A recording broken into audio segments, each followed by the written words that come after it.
Bom,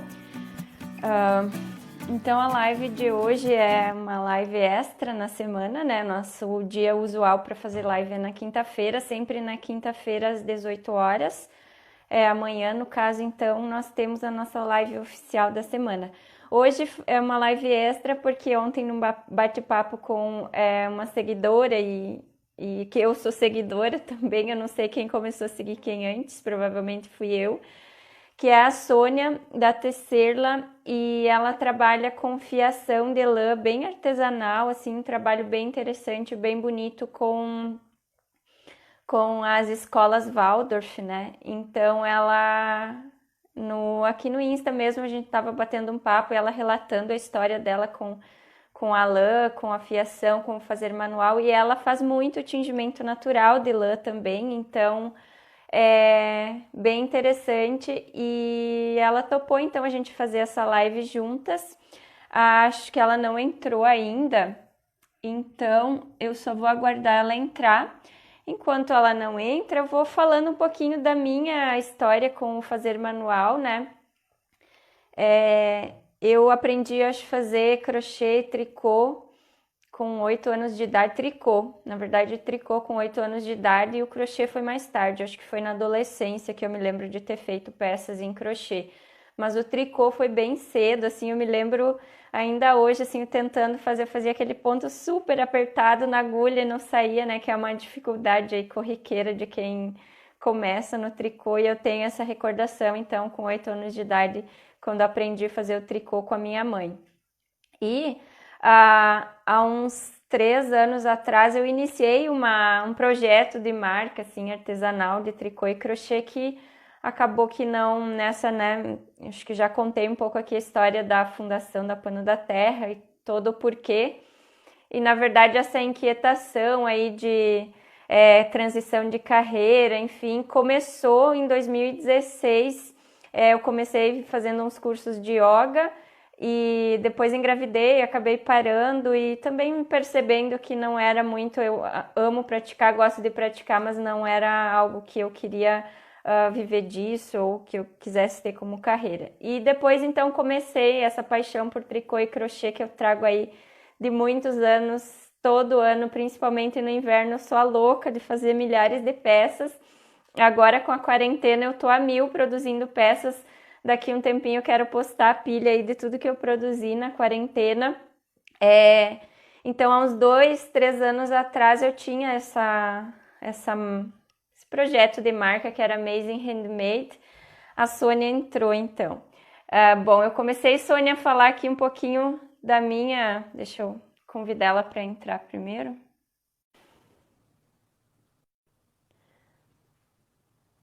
Só um instante, gente. Oi, Sônia, tudo bom? Bem-vinda, muito prazer te ver ao vivo. Eu comecei aqui, enquanto tu não entrava, a falar um pouquinho da minha história com o fazer à mão, né? Principalmente com crochê e tricô. Hoje estou toda vestida aqui com peças que eu produzi. Que a ideia é falar, né, mais dessa conexão do fazer à mão, né? Então contei um pouquinho aqui que eu comecei com 8 anos de idade no tricô, minha mãe me ensinou, né? E, enfim, e há uns 3 anos atrás eu tive meio que um projeto de marca para fazer peças, para vender, enfim. Só que eu ainda não conhecia o tingimento natural, então eu usava muito, né, os fios normais, e muito acrílico, né, enfim, que é uma fibra sintética. Mas aí eu tenho um estoque, um verdadeiro estoque de crochê, tricô, aliás, de fios, tanto de algodão, de lã. E aí eu acabo que gostaria muito de comprar mais lã crua para tingir. Essa aqui é uma lã merino que eu comprei, tingi ameada com açafrão. Mas basicamente eu tô trabalhando aí nesse meu estoque de lã que eu tenho daquela época. Mas para mim o fazer manual, né, principalmente crochê e tricô, é muito terapêutico. É um momento assim que eu anseio por estar ali fazendo. Bom, só para concluir, para fechar aí essa pequena historinha, para não cortar no meio, então seja bem-vinda, Sônia.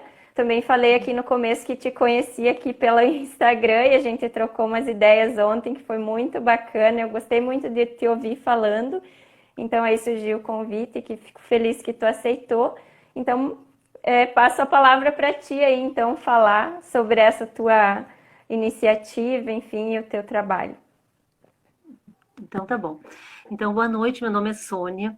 Eu sou gaúcha também, sou aí de São Leopoldo. E eu moro aqui em Florianópolis já há 13 anos. E quando eu cheguei, eu comecei também a tricotar um ano depois que tu. Eu comecei a tricotar com 9 anos. Eu morava num lugar bem para Olha. fora, no interior. Eu até já escrevi sobre isso na minha página. E uma senhora que Uhum. morava num sítio do lado, e ela residia em Porto Alegre, tinha esse sítio de campo. Um dia ela passa e dá umas coisas para minha mãe e junta um presente para mim, que era um par de agulhas de tricô e uma bolinha de lã. Então, Uau. aí ela me ensinou a tricotar. E eu fiquei, treinei. Depois, 4 anos depois, a gente mudou daquele lugar. Ela nunca mais soube de mim, né? Mas então, eu Uhum. sempre estive envolvida com o fazer manual. Que eu via minha mãe, né? Eu sou a número 12 de uma família de 13 filhos, imagina. Uau. Todo mundo fazia alguma coisa com a mão. E então, quando eu casei, fui morar fora do Rio Grande do Sul, tive filho, tudo. E decidi não trabalhar mais, eu saí da empresa e ficar em casa, então, cuidar do Ângelo, do meu filho. Quando ele Uhum. tinha quase 3 anos, 2 anos e pouco, a gente foi transferido de Goiânia aqui para Floripa. E quando cheguei Uhum. aqui, eu encontrei a escola Waldorf. Não sei, eu acho que já me disse que conhece, né, a pedagogia Waldorf. Sim.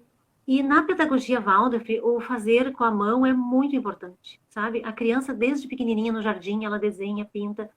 E ela tem a mão, é tudo na criança. Ela faz todas as Uhum. coisinhas, ela faz, ela guarda o brinquedo, ela tira o brinquedo, ela amassa o pão, ela faz a comidinha, se ela quiser participar, ela brinca. Ela não tem nada de cognitivo, só do fazer da mão, né? Treinar a coordenação, enfim. Uhum. Então, e o meu filho começou também com 4 anos nessa escola e a gente fazia uns cursos, eu fazia um bazar lá. Todo ano tem o bazar de inverno e de verão. E nesses Uhum. bazares de Natal, o de verão era cada classe, cada salinha, desde o maternal até o ensino, naquele tempo não tinha médio ainda, cada classe fazia uma atividade, um artesanato para vender nesse bazar. E o dinheiro era revertido para as Uhum. obras de manutenção da escola. E nesse primeiro ano de bazar da minha classe de jardim, a professora, nossa jardineira, decidiu fazer a boneca Waldorf, uma bonequinha de pano, com cabelinho tudo natural, de lã. E a gente fez as bonecas para o bazar, as mães, aprendemos a boneca com ela.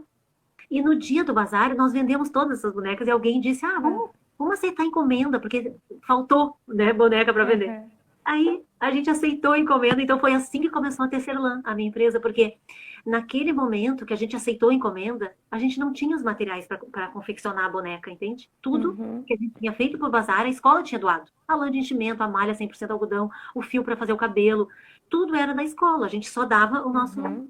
fazer manual. Sim. E, e aí, quando a gente foi partir para as nossas bonecas, então, para fazer a encomenda, não tinha material, nada. Era tudo Uhum. longe, tudo caríssimo, tudo sintético, tudo que a escola não queria, né? Sim, E a gente imagino. também não tinha vendido aquilo, a gente tinha vendido uma boneca, né? E aí eu fui atrás, então, pensei, meu Deus, que sofrimento é esse? Alguém tem que fazer isso aqui, né? Porque para mim a lã lá no Rio Grande do Sul era uma coisa tão fácil, assim, né? De fácil acesso. Uhum. E aí eu encontrei uma professora, eu descobri que na escola Waldorf, onde meu filho estudava, tinha uma sala de trabalhos manuais, e eu passei um dia, vi que umas prateleiras eram cheias de roca. Umas rocas, Uhum. Uau. sabe? Máquina de costura, roca, tudo. Pensei, meu Deus, que paraíso é esse? Aí eu pedi uma roca emprestada. E a escola me disse, olha, essas rocas estão quebradas, não tem correias. Eu, não, mas eu quero mesmo assim, eu vou dar um jeito. Aí eu trouxe a roca embora. Achei uma professora de fiação aqui na ilha, a Isabela Bernardo, que é uma tecelã, assim, de mão cheia. E eu passava, menina, todas as manhãs naquele tempo no ateliê da Isabela Bernardo, fiando lã. Ela disse, Sônia, eu nunca vi alguém fiar que nem tu, assim, tipo, no segundo, no terceiro dia de fiação. Ela disse, o teu fio é perfeito, sabe? Tu tem a Uhum. mão pra fiação. E aí ela perguntou, tu não quer fiar pra mim? E eu falei, eu posso fiar, mas eu vou receber em lã. Eu recebia o pagamento da minha fiação em lã. E ela, enquanto eu não tinha arrumado a roca da escola, ela me emprestava uma roca também. E Que foi ali, legal. uma troca, sabe? E até que eu comecei a fazer os cabelos das bonecas. Aí sobrava, eu botava no bazar da escola, que é uma lojinha que todas as escolas têm, né? Um espaço Uhum. onde vende os materiais que as crianças precisam. E aí, Uhum. dali em diante, as professoras viram o meu trabalho lá, os cabelinhos que eu colocava para vender. Ah, Sônia, tu não pode fazer a lã que as crianças vão usar para as aulas de trabalhos manuais? Então, naquele ano, era 25 quilos, eu me lembro. Menina, Nossa. era como se fosse assim, ó, 3 toneladas para mim. Era uma coisa Uau. absurda. Eu pensei, será que eu vou conseguir? E foi, menina, e eu fiz a lã, eles adoraram. Aí outra escola ficou sabendo aqui na ilha, e foi. E eu fui indo. E agora eu já atendo pelo menos uma escola em cada região do Brasil. Aí eu tive que abrir a Uau. empresa, né? Eu tive que fazer todos os trâmites legais, porque as escolas precisavam Sim, de nós. aham, Então, a aham. pequena, ela começou de um bazar de boneca, de brinquedo, e Que agora massa. ela é só fazer manual, né? Só fazer manual mesmo. Aham. E é tão. Eu até comentei isso contigo, porque agora na quarentena, o meu filho, no primeiro dia que ele não teve aula, foi no dia 12 de março. A escola fechou. E ele em casa, nós dois, assim, tipo, né? Agora o que que nós vamos fazer? Eu não posso fazer nada, também não pode. As escolas todas fechadas, que são os meus clientes, né? Ele disse, mãe, vamos fazer uma página para você no Instagram. Aí eu pensei, ai, eu acho que Uhum. não, né? Eu não sou boa nessas coisas. E ele fez a página. Menina, tem 2 meses e pouco, tem 800, nós já somos 800 e pouco. Aí Sim. eu pensei nisso, sabe? Eu pensei assim no quanto a gente tem a necessidade, né, de nesse tempo agora de reclusão, parece que acordou em cada um, acordou isso que a gente tem ali dentro da gente, né? Uhum. A gente já viu as nossas vós tricotando, sei lá, nossas tias. Aquilo tá dentro Uhum. da gente, o fazer com a mão. Tem gente que foi fazer comida, tu já viu? Fazer, cozinhar. Tem gente que foi para marcenaria. Eu tenho várias pessoas, vai, Uhum. envolvi com a marcenaria, fez um armário. Ou então já tinha um armário, lixou aquele armário e Uhum. depois o armário trocou puxador. Tem gente que cada um foi para uma coisa, que é o fazer. Uhum. Aqui em casa meu marido se agarrou na horta, graças a Deus. Que legal. Então a horta tá ótima. Eu vi que a mão, essas, toda essa capacidade que a gente tem, né? Tudo isso, que são as lindezas, na verdade, que estão na nossa volta, elas vêm do fazer. Uhum. Fala um pouquinho que tu me falou é, do aprender pelo. Que o Ai, eu cérebro aprende com a esqueci mão. o. Isso, exatamente. Achei tão interessante o que tu Então, colocou isso lá eu na vi nossa num livro conversa. do Rudolf Steiner, que é o Uhum. idealizador dessa pedagogia, né, da pedagogia Waldorf. Ele diz que a mão é que ensina o cérebro, que o movimento da mão, assim como também o movimento do corpo, né, da criança, é que faz, que cria os bulbos no cérebro. O cérebro da criança não é igual ao do adulto, então todo o movimento corporal faz ela criar esses bulbos. E a mão, ela, no movimento da mão, passa essa corrente aqui pelas linfas, né? E Uhum. vem então essa informação para o cérebro. Toda criança que tem essa experiência com as mãos, ela tem uma capacidade cognitiva maior. Uau, que Isso é provado interessante. cientificamente. Então, aquela criança que ficou, claro, não vale esses 2 dedão aqui do videogame. Só esses dois não funciona. Não Tem que ter funciona. não, não vai fazer o mesmo serviço. Tem que ser toda a mão, né? A criança mexe com argila na escola, mas é diário. Ela trabalha todos os dias Uhum. no barro, fazendo massa de pão. Todo dia a mão é livre. Ela pode. O Uhum. meu filho tricota, né? Desde o primeiro ano, eles fazem tricô no primeiro ano. Então ele tem uma mãozinha já do tricô. Eles fazem crochê, ponto cruz. Eles sabem um pouquinho de cada coisa. Eles têm música também, o instrumento, né? Primeiro a flauta, que é um movimento também Uhum. da mão. Então, vai depois, tem violino, tem outros instrumentos. E eu acho que tudo tem marcenaria, tem desenho, tem muita coisa que a criança na Super escola vai. bacana. É muito especial essa pedagogia, sabe? É uma coisa que eu agradeço muito de ter conhecido. Me identifiquei assim muito, eu percebi que a minha mãe era Waldorf. Minha mãe sempre foi Waldorf, sem saber, porque a gente comia comida saudável, né? Comia da nossa horta, a gente dormia cedo, a gente era Waldorf, não tinha televisão. Então eu descobri que eu já era Waldorf, antes mesmo de conhecer o Rudolf Steiner. Sim. Eu também cresci no interior, na zona rural, e a minha mãe, a minha avó, na verdade, tinha esses armazéns de interior, tipo, era 30 quilômetros da cidade, que era bem pequenininha, que era mais 30 e tantos da cidade maior, que era Erechim, né? E a minha avó tinha as fazendas de tecido, né? E a minha mãe, ela é muito assim, ela é muito a mil para criar com a mão, assim, o que tu imaginar. Então ela costurava roupas lindíssimas, copiando o modelo de revista, aprendeu a costurar sozinha, aprendeu pintura, tudo que tu imagina, ela aprendeu sozinha. E assim, desde que nem tu falou, marcenaria, sei lá, qualquer coisa que tem que mudar um móvel na casa. É, Há um tempo atrás não era tudo tão acessível como hoje, né? Que tu compra tudo com facilidade a preços, né, bem mais acessíveis, então mobília, tudo era mais caro, mais difícil, né, a roupa, enfim.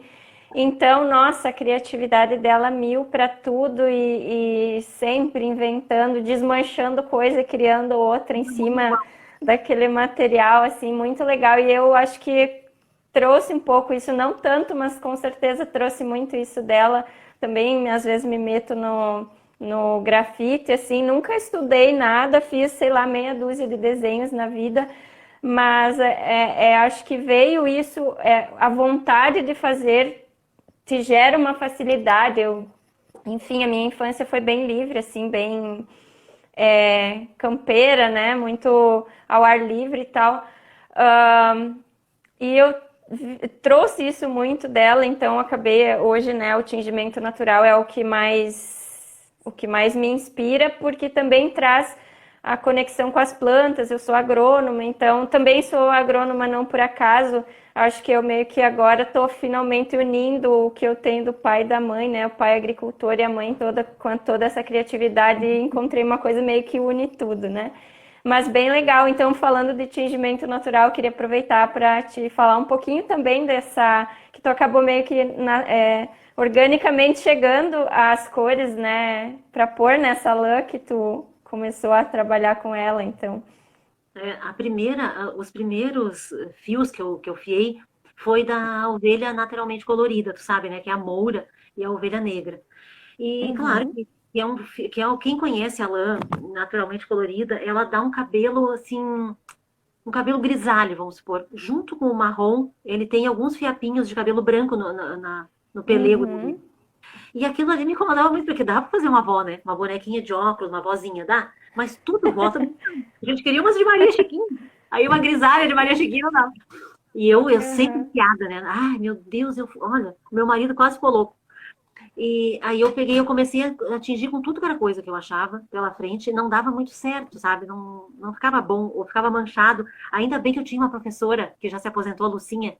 Pena que ela não tá aqui, porque, meu Deus, a Lucinha é uma vida inteira. Só uma hora com ela é uma vida inteira. Ela dizia assim, Uhum. não, tem importância que o cabelo, que a lã fique meio manchada. Porque ninguém tem o cabelo parelhinho da mesma cor, só quem pinta. Ela disse que o cabelo natural tinha meio queimado por cima, sabe? O cabelo meio. É verdade. Não é um cabelo assim, chapada a cor. Então ela disse, não tem importância que fica uma. Assim, a gente fica tipo com luzes, né, naturais. Aí, então Legal. eu fazia o cabelo com luzes, né? Meu Deus, era tanta Uhum. lambuzeira e dava uma coisa. Mas ficava um cabelo natural da natureza. Aí depois Massa. eu fui para aquelas que aparecem no supermercado, aquelas tintinhas, sabe? Um tubinho assim Sim, para fingir. sei. Guarani. Meu Deus, aí eu descobri que a lã usava corante ácido nas minhas pesquisas, tinha que ser só ácido, ácido, ácido. Eu fui para aquele Guarani e achei. Que dava, tava escrito lá, lã. Eu pensei, meu Deus, comprei as cores de cabelo, tudo, eu tinha até ruivo. Aí eu fui fazendo as cores de cabelo, e aí depois das cores de cabelo, fui para as cores primárias, que era o primeiro ano, precisava, né, das cores primárias. E fui inventando moda, e fui misturava as cores. Só que eu não conseguia repetir aquela cor. Aí eu comecei a ter que pesar. E o corante que eu uso é um pó, menina. É uma fumaça, que eu digo, né? E essa Lucinha, essa professora, ela dizia, Sônia, tu tem que ficar amiga de alguém, tu tem que ter um amigo na Colômbia. Ela disse pra eu conseguir aquelas balancinhas da Coca, sabe? De cocaína, que é de precisão. Eu nunca tive um amigo colombiano. E nunca consegui, Aham. então essa balança que é caríssima. Aí a minha, ela não, ela pesa tipo a partir de 1 grama, a minha balança. Uhum. E aí, então eu tenho que atingir uma quantidade grande para conseguir chegar na mesma cor. Mas agora as quantidades são Sim. grandes. Então, uma vez por ano, sempre no mês de novembro, por aí, as escolas me encaminham os pedidos do ano seguinte. E eu junto todos os pedidos. Agora tem uma pessoa aí no Rio Grande do Sul que tinge também para mim uma parte. Assim, as cores Uhum. lisas, eu tinge a maioria. Eu ainda tinjo bastante coisa aqui em casa, de cores lisas, porque sempre tem uma coisinha que falta, né? E os coloridos, Uhum. todos os mesclas, todas as mechas penteadas, tudo eu faço em casa. Não consigo, Uhum. não consegui ninguém para me ajudar nas mechas, porque é uma coisa mais difícil o tingimento da mecha, é mais delicado, né? Porque a lã, ela feltra com facilidade, ela não tem Uhum. torção. Então eu faço todas as mechas, todos os fios mesclas também, todos os mesclados eu faço. Uhum. Então, e algumas cores lisas também eu faço aqui. E eu uso Sim, corante legal. natural quando a pessoa pede, né? Quando o meu cliente pede, às vezes é uma criança recém-nascida, às vezes tem algum tipo de alergia ou alguma Uhum. sensibilidade. E aí a pessoa me diz, ó, eu preciso que seja lã com a cor natural. Aí eu falo, eu tenho erva mate, sempre eu tenho plantado a cúrcuma, né? O açafrão aí teu. Uhum, Tem várias coisas que eu consigo fazer aqui. E aí eu dou uhum, as possibilidades dos naturais e a pessoa escolhe. uhum. Então eu Que faço ainda, legal, menor a quantidade.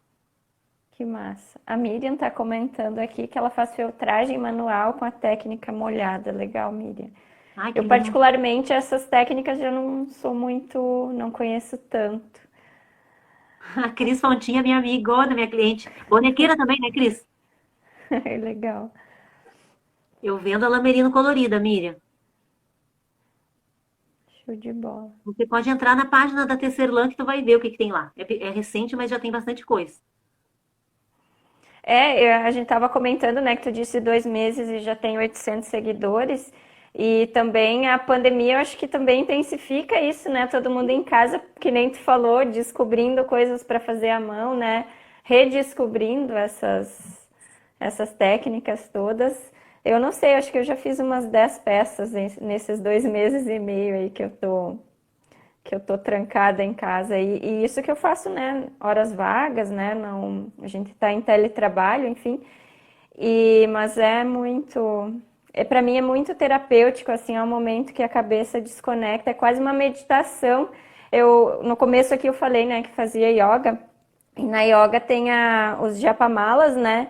Não sei se tu conhece, que é tipo como se Nossa, fosse um rosário, né, das contas, e que tu vai na meditação, tu vai passando ela como uma forma de não deixar o pensamento fugir, né?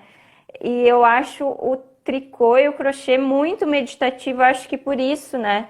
Tu fica ali contando pontos, né? Ainda mais se é algum ponto mais trabalhado que demanda você contar, né? Não vai tanto no automático. Para mim é a melhor meditação, funciona muito mais do que sentar lá de olhos fechados e tentar meditar. Eu acho que tem muito a ver, assim, é um momento que tu desconecta de qualquer problema. Eu não sei, para mim cumpre muito essa função de meditação. tem uma facilidade muito grande também. Eu acho que o tricô é uma coisa muito. Tu consegue levar ele para qualquer lugar, ele é Também. fácil, né? Ele pode botar na bolsa. E quando eu tive o anjo, quando eu tive criança e ele começou nas atividades, eu vi que a mãe ela fica perdida porque ela leva a criança na natação. Aí fica lá 1 hora esperando nadar. Aí leva. Aquilo tudo ali, gente, é um tempo que ela pode fazer para ela, se ela quiser. Ou tomar um Verdade. café, se não gosta. Mas ali eu produzia, tu não acredita, horrores eu produzia. Às vezes eu ia ler. Mas a maioria do tempo eu estava com o meu trabalho manual, sabe? É incrível como o tricô ele tem essa característica, ele é muito democrático, sabe? Todo mundo pode fazer. O Ângelo mesmo, eu lembro que, eu acho que eu te falei, quando ele estava fazendo tricô na escola, que era um boneco no terceiro ano, ele demora esse boneco, a professora deixava trazer para casa. E uma vez nós viajamos no aeroporto e ele tinha tarefa do tricô. E ele bem pequenininho, tricotando. E ele não reparou, claro, de cabeça baixa, tricotando no saguão do aeroporto. Acho que na sala de embarque, eu me lembro que várias pessoas, assim, sabe, admirada. E uma menina com o pai, ela queria que o pai, aquilo ali, olha, tipo, é muito estranho. Que Então, legal. eu vejo que ao mesmo tempo é uma coisa democrática, mas ainda é curioso para as pessoas. E ele é curioso, ele é bonito. Eu estou tricotando na beira da praia, ou eu vou numa praça e sento lá, fico com o meu tricô enquanto meu filho está andando de bicicleta. As pessoas veem, ai, deixa eu ver. Sabe, é incrível como o tricô assim, ele chama, e a lã tem esse atrativo também, o fio, né? E aí quando a pessoa sabe que foi tu que fiou, foi tu que tingiu, foi tu que fez esse fio, mas fez o fio como? E aquilo Uhum. tudo é uma história, né? E eu vejo que cada vez mais a gente quer isso mesmo, a gente quer saber de onde que as coisas vêm, né? Como É. que essa blusa apareceu aqui no meu cabide, no meu armário? Né? Alguém fez Aham. alguém deu comida para Com essa ovelha, certeza. né? Alguém tosqueou essa ovelha, alguém lavou essa lã, alguém, e alguém pendurou aqui no meu cabide. Então, E até um tempo atrás tinha um pouco de mito, sei lá, até preconceito que crochê e tricô era coisa de vó, então não são coisas modernas, sei lá, um pouquinho, né? Mas tá tendo um movimento muito bacana aí de crocheteiras, tricoteiras super jovens e fazem peças maravilhosas. Eu sigo várias. Tem a Bianca aqui de Guaíba, a Marie Castro, que é de São Paulo, Sandra Luiz Cedra e uma série de perfis aí que ensinam, e peças assim que, nossa, tu fica de queixo caído, que tu não vê numa passarela, assim, peças tão maravilhosas, assim, colocando um olhar bem jovial para essa, né? São técnicas milenares, enfim, né? Assim como o tingimento natural, até 2 séculos atrás não existia tingimento químico sintético, então tudo era tingido a partir de planta ou outras substâncias. E eu vejo que está tendo muito movimento também. Vejo muita gente ensinando a fazer pão de fermentação lenta, com fermento de batatinha, né? Que nem Eu tô aqui me com uma lembro amiga também minha mãe estudando muito, fazer. né? E muito legal isso, fico muito feliz de ver que essas coisas estão retornando, as pessoas buscando, né? Porque a gente foi perdendo essa conexão tanto com a natureza, com o que é natural, com o que é, né? E quanto com o fazer. E eu me lembro assim que coisa de interior, assim, tu aproveitava tudo, assim, era uma cultura de aproveitar. Então, se você tinha um cultivo, né, o trigo, né, tu colhe o trigo, mas tu faz as tranças de palha para fazer um chapéu e aí você colore o chapéu com uma raiz de uma planta, né?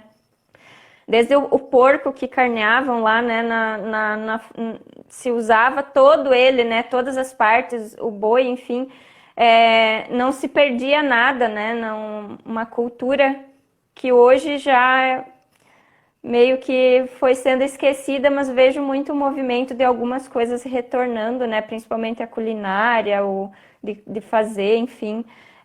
Por mais que a correria do dia a dia às vezes não permita, nem que seja pelo hobby e não pela necessidade, mas tem tido movimentos assim para resgatar essas coisas, né? Muito, muito legal. E aquilo fica dentro. Eu no inverno passado, eu confeccionei acolchoado de lã. Eu fiz assim, um cobre-leito, sabe? De lã Uhum. para minha cama e para a cama do Ângelo. Gente, é incrível. Eu levei assim, eu acho que eu fiz em 3 dias. De tanto que aquilo ali, eu não conseguia fazer outra coisa que não fosse. Porque eu fiz tanto isso quando eu era criança com a minha mãe. Sabe, eu me lembro da mão da minha mãe dizendo: não, não faz assim que assim vai desmanchar. Parece que aquilo estava tudo ali, dormindo dentro de mim, sabe? Quando eu fui comprar um edredom, porque estava muito ruim os edredons, eu tinha lavado várias vezes, ficou tudo embolado, aquela fibra sintética. Eu falei pro Jair, não quero mais isso. Ai, essa coisa tá me incomodando demais. Eu disse, eu vou fazer. O Jair, tá louca, não, tu é doida, não, isso é muito trabalhoso. E aqui em casa, no segundo andar, tem um assoalho de madeira. E a tortura dele é que eu ia ter que pregar os cantos do tecido, Ai. só para o puxado ficar parado. Gente, ele como que vai fazer? Enfim, eu fiz, não estraguei nada e vi como é fácil. Todo mundo é capaz de fazer o seu acolchoado. 100% Uau, que lã, massa. comprei aqui 100% algodão, o recheio 100% lã fininho, sabe? Um cobre-leito. Uhum. Coloquei uma capa, que agora as capas tem até para vender nas lojas. Gente, que coisa incrível a diferença da térmica. Fazia muito Uhum. tempo. Eu quando saí de casa, eu sou casada há 24 anos. Quando eu saí de casa, eu deixei o meu acolchoado de lã lá, na casa da minha mãe. E eu não sabia, Uhum. eu tinha esquecido, menino, o quanto é gostoso aquilo ali, né? Então, Imagino. tudo isso tudo tá guardado na gente, aquilo que a gente vivenciou, né? E essas coisas Uhum. são importantes, são necessárias. A gente precisa de um acolchoado, a gente precisa de um cachecol, a gente precisa de uma meia, a gente precisa dessas coisas, a gente precisa de uma horta, né? Cuidada, Uhum.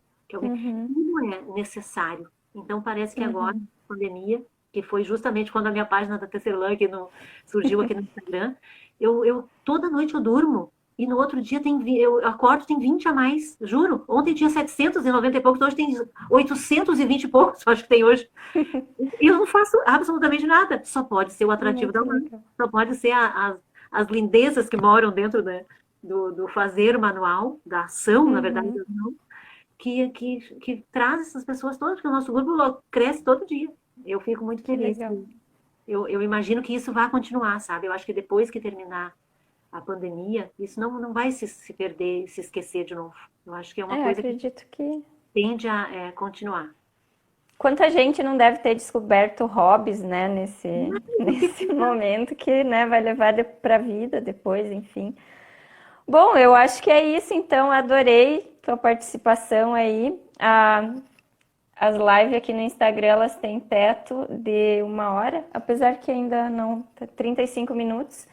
Mas, enfim, adorei tua participação.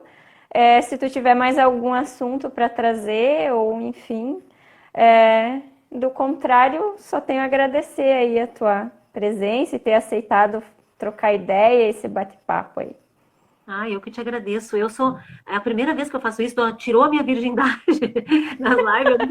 Eu nunca tinha participado. Eu fiquei aqui, ainda bem que tem uma pessoa aqui que me disse, Sônia, entra aqui. Então, sabe, eu tenho que fazer, tenho que treinar mais isso. Mas eu te agradeço também. Eu achei que a Imagina. gente tem que fazer essas trocas, né? Eu gostei muito de ouvir o teu sotaque lá de Erechim. É um lugar lindo, né? A terra do chimarrão. Eu sou É. apaixonada. Tomo chimarrão todo santo dia, 3 vezes por dia. Uhum. E é tão bom ver isso, porque eu sempre falo que quando eu estou no Rio Grande do Sul, ou perto de algum gaúcho, que eu já estou fora há muitos anos, então meu sotaque eu acho que já se foi.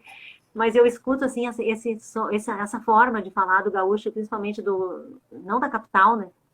Parece que é uma música para o meu ouvido, né? Porque Que é legal. o que eu ouvi a minha vida inteira, é o meu chão. Não tem como. É Aham. quase uma acolchoada da minha mãe, eu quero ficar aqui. Sim, esse negócio de sotaque, eu faz 5 anos já que eu tô morando em Porto Alegre, se não, né, sempre no interior. E eu achava que eu tinha perdido muito do sotaque, aí até hoje eu tava editando uma outra live que eu fiz aqui no Instagram, e aí eu tava vendo, bah, não perdi meu sotaque. A gente, né, não se liga às vezes das coisas, só se escutando para saber, não perdi meu Não, sotaque não tem, carregado. cara. Não, a gente não tem que perder. A gente tem que ganhar os outros e não perder o nosso. Com Eu acho que certeza. as pessoas falam, Sônia, mas quase 20 anos e tu não perdeu esse sotaque. Gente, mas eu não quero perder. A minha alma gaúcha Uhum. nunca mais, Por né? Pra quê, que né? perder? Por que que... Mas, Eu me lembro também na faculdade, assim, tinha uns paulistas, assim, na minha turma, que uma galera, assim, que ri de sotaque interiorano, e eu fico pensando, não é falar errado, sotaque é cultura, né? Não tem nada de mal com sotaque. Às vezes tem um certo preconceito em alguns locais, assim, mas eu acho uma viagem, porque é cultura, né? É tua casa, é tu levar a tua casa para outro lugar, é tu ser reconhecido, né? Ah, tu é de tal lugar, a pessoa reconhece, sabe da tua origem, né? Pelo teu sotaque, eu acho muito bacana, eu também não quero perder. porque nos tempos de hoje, eu acho que tudo é muito descartável. Então, se tá me incomodando teu sotaque, eu vou lá e edito, sabe? Eu vou lá e edito a tua alma, teu sotaque, eu vou lá e deleto, eu excluo. Mas não é, sabe? Não tem, a gente tem que apreciar aquilo ali. Eu também, meu filho é paulista, eu morei em São Paulo, imagina. A pessoa me perguntava que horas são, eu respondia a hora, 12h25, a pessoa, de onde que tu é? Então, eu pensava, meu Deus, será que é tanto assim? Só em responder. E aí ficava naquela, né? Porque nós duas gaúchas agora podemos falar. O paulista fala que o gaúcho é gay, mas não é. Você tem irmão, pai, filho, marido, né? Então, aí eles começavam a ter o marido é gay. É, meu marido é gay. Ah, ele é gay. Meu pai era gay, meus irmãos tudo gay. E o paulista Que viagem. zoando, e eu nunca levei pra. Imagina, eu dizia, vocês têm inveja do gaúcho, porque o gaúcho é apaixonado pelo chão, né? Pela terra, sabe cantar o hino, se veste com a pilcha e cultua as Uhum. tradições. E vocês aqui nem sabem qual é a tradição de vocês. Eu disse, a tradição de vocês é o caipira. Aí a gente ria, ficava rindo, né? Mas Aham. eu passei por tanto lugar já nesse país de chacotar, de fazer chacota do gaúcho, sabe? E Mas eu é acho uma diversidade incrível, né? É um mundo aqui dentro do país, né? Desde falando de recursos naturais, de sotaques, de cultura, de origens, enfim, é a mistureba mais legal, né? Que que existe no mundo, né? Porque é uma muito graça. diverso. É diverso em termos de recurso natural e é diverso em termos de gente, né? De cultura, enfim, é um mundo dentro do Brasil, enfim, muito, E a gente muito tem que bacana. aprender a respeitar, porque é bonito de ver. É bonito. Quando tu tá num lugar tipo São Paulo, que tem tanta gente de tantos lugares, né? Uhum, É muito uhum, bonito quando tu sabe olhar e admirar aquilo ali. Aquele jeito de é, cozinhar, aquele jeito de falar, aquele jeito de se vestir. Sei lá, gente, é tão bonito. A diferença é tão bonita. Pra que parece que aham. tem que, né, botar tudo num quadradinho só? Sim, Padronizar. né? Robotizar, uniformizar, enfim. Bom, então, muito legal esse bate-papo, adorei. Sônia, muito obrigada pelo convite e quem sabe a gente repete isso em algum outro momento, enfim. Assunto não falta, né? Muito obrigada, então. Vamos passar para o encerramento aí. Foi um prazer te conhecer, conversar contigo E pessoal aí que me segue, vai lá seguir aí para bater os 1000 aí Os meus os também. 1000 seguidores, Não tem nada que tá? bater. Então, Todo mundo vai entrar e vai se sentir à vontade na Tecelã. Né? Eu nem tô preocupada com aham, isso, eu tô mas apavorada. Se a gente resolver querer comprar lã, eu tô lascada. Não vou verdade. Legal, muito bom, muito bom. Bom, Uma boa então noite é pra isso. você. Obrigada, Sônia. Eu vou então. Tu quer dar um recadinho aí, se despedir do pessoal? Eu vou dizer, eu vou agradecer também e dizer que para mim é uma experiência nova, mas é muito interessante que falar é uma coisa que, meu Deus, eu falo pelos cotovelos, tenho que mandar calar a boca de vez em quando. Eu agradeço, então, o interesse de vocês por esse assunto do tingimento, do fazer manual, das manualidades, né, como um todo. É muito Uhum, legal. Quanto mais a gente entrar nisso, mais a gente vai sabendo quem a gente é, né, as nossas origens, e a gente vai se uhum. curando também, vai se entendendo, vai se conhecendo. E é por aí mesmo o caminho, não tem outro. Uma boa Que noite para legal. você, Rodrigo. Então tá. Boa noite, pessoal. Boa noite, Sônia. Obrigada mais uma vez. Tchau. Tchau. Bom, pessoal, é isso então. Obrigada pela participação e amanhã tem live, né? Nossa live semanal, toda quinta-feira às 18 horas. Espero vocês então. Um abraço e até.